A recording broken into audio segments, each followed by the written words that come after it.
True, dreadfully nervous I had been and am. But why will you say that I am mad?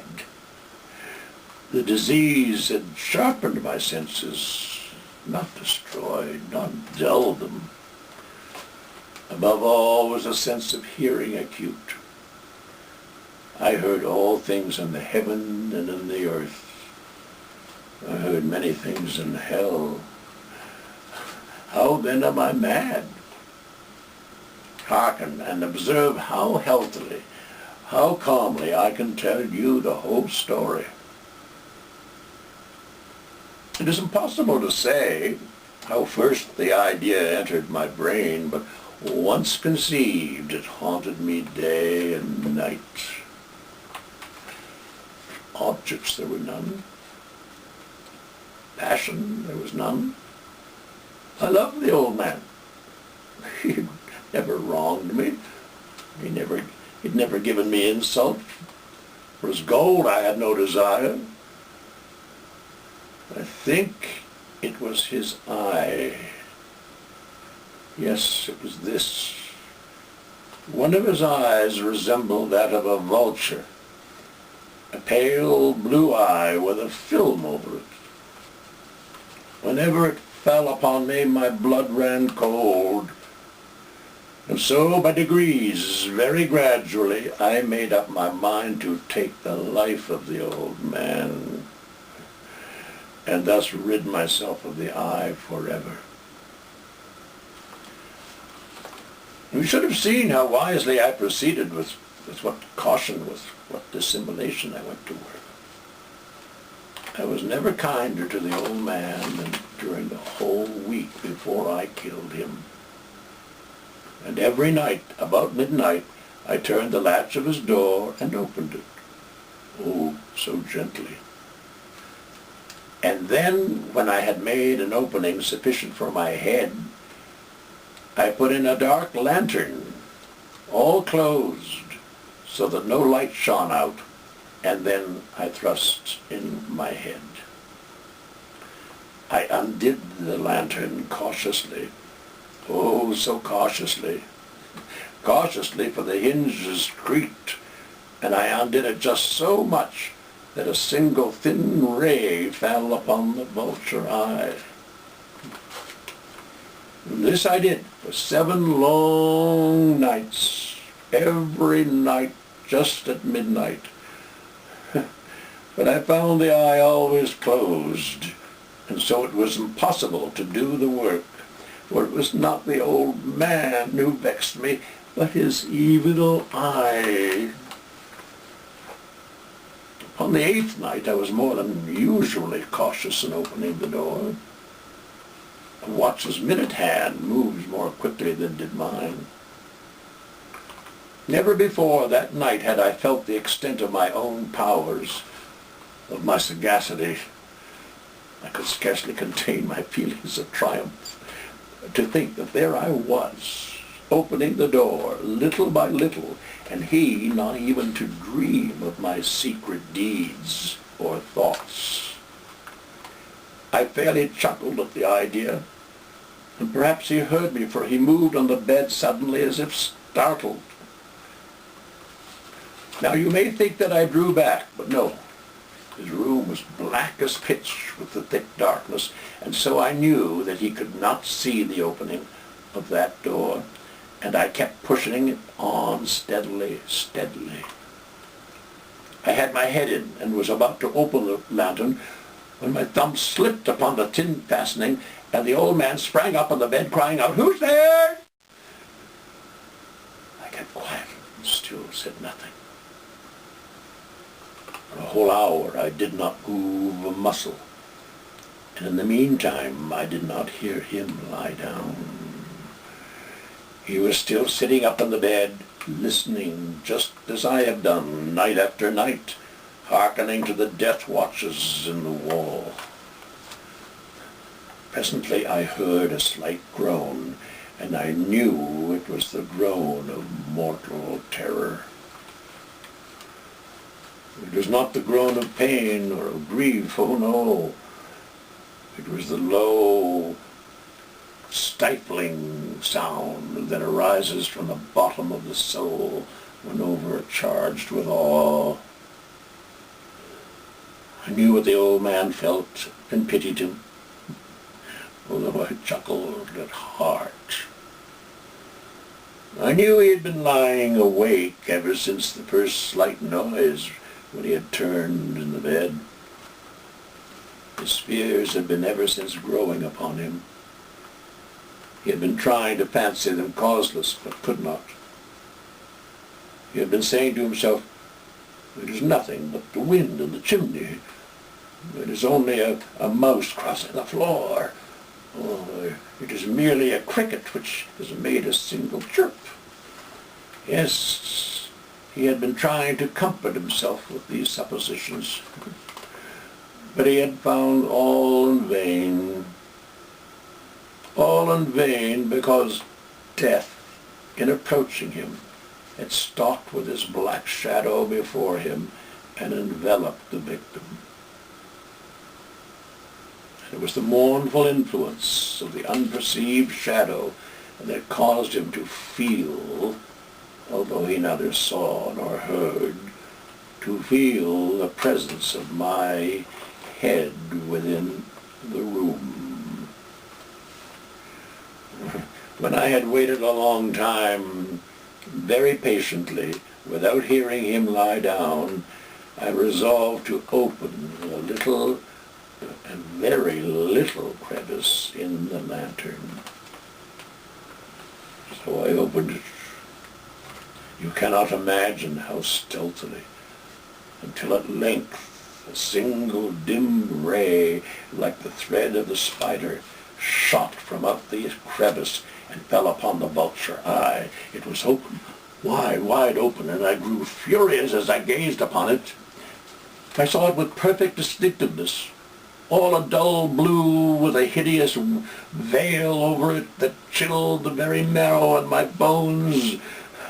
But I could see nothing else of the old man's face or person, for I had directed the ray as if by instinct precisely upon the damned spot. And now have I not told you that what you mistake for madness is but over-acuteness of the senses? I say now, there came to my ears a low, dull, quick sound, such as a watch makes when enveloped in cotton. I knew that sound. It was the beating of the old man's heart. It increased my fury as the beating of a drum stimulates the soldier into courage. But even yet I refrained and kept still. I scarcely breathed. I held the lantern motionless. I tried how steadily I could to maintain the ray upon the eye. Meantime, the hellish tattoo of the heart increased. It grew quicker and quicker and louder every instant. Yet for some minutes longer I refrained and stood still. But the beating grew louder. I thought the heart must burst. And now a new anxiety seized me. The sound would be heard by a neighbor. The old man's hour had come. With a loud yell, I threw open the lantern and leaped into the room. He shrieked once only. In an instant, I dragged him to the floor and pulled the heavy bed over him. I then smiled gaily to find the deed so far done. But for many minutes, the heart beat on with a muffled sound. At length it ceased. The old man was dead. I removed the bed and examined the corpse. I placed my hand upon the heart and held it there many minutes. There was no pulsation. He was stone dead. His eye would trouble me no more. If you still think me mad, you will think so no longer. when I described the wise precautions I took for the concealment of the body. The night waned, and I worked hastily but in silence. First of all, I dismembered the corpse. I cut off the head and the arms and the legs. I then took up 3 planks from the floorings of the chamber and deposited all between the scantlings.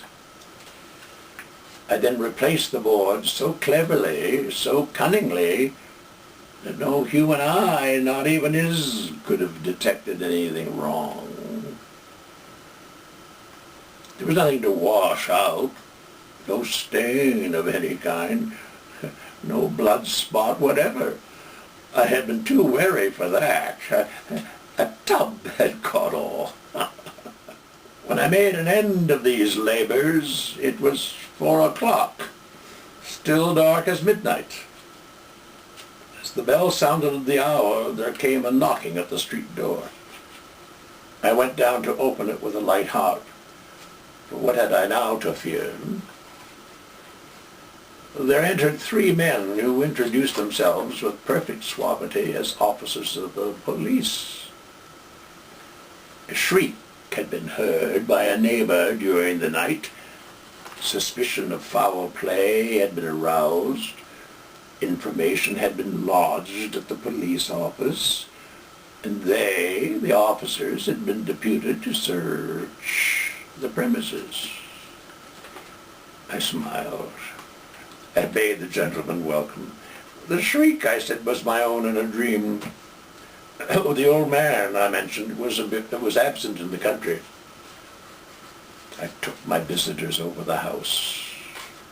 I bade them search well.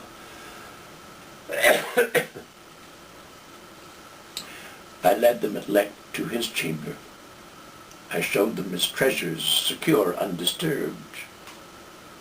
In the enthusiasm of my confidence, I brought chairs into the room and desired them here to rest from their fatigues, while I myself, in the wild audacity of my perfect triumph, placed my own seat upon the very spot beneath which reposed the corpse of the victim.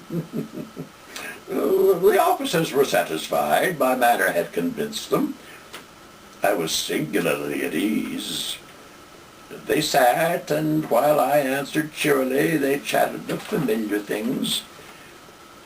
But ere long, I felt myself getting pale and wished them gone. My head ached, and I fancied a ringing in my ears, but still they sat and still chatted. The ringing became more indistinct. I talked more freely to get rid of the feeling, but it continued and gained in definitiveness until at length I found that the noise was not within my ears. No doubt I grew pale, but I talked more fluently and with a heightened voice. Yet the sound increased, and what could I do? It was the low, dull, quick sound of much such a sound as a watch makes when enveloped in cotton. I gasped for breath, and yet the officers heard it not. I roused and argued about trifles, but the noise steadily increased. Why would they not be gone?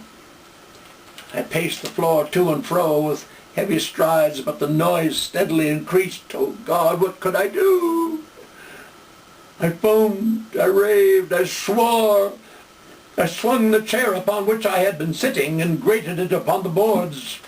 But the noise arose over all. It grew louder, louder, louder, and still the men chatted pleasantly and smiled. Was it possible they heard it not? Almighty God, no. No, they heard, they suspected, they knew they were making a mockery of my horror. This I thought, and this I think.